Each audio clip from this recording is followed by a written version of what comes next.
Hello, welcome to Nursing Channel. I'm Mr. Professor. Today, I'd like to share the working principle of a common used home blood pressure monitor.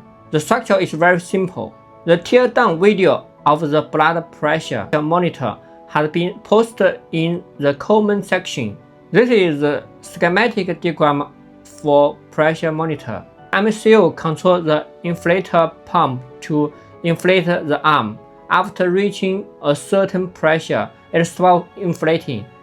The pressure sensor detects the pressure value change feedback under the heartbeat, sends it to the MCU. The MCU analyzes a currently blood pressure information through an algorithm and outputs it to the display screen.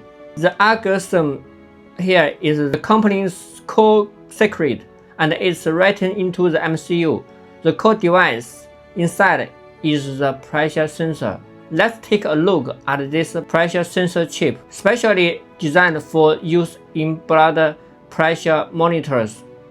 Its model number is ZP2010BP-D40K. The air tube of the blood pressure monitor is connected to the pressure interface above the chip. It is its system function frame, which looks very complex, but we only need to look at its schematic diagram.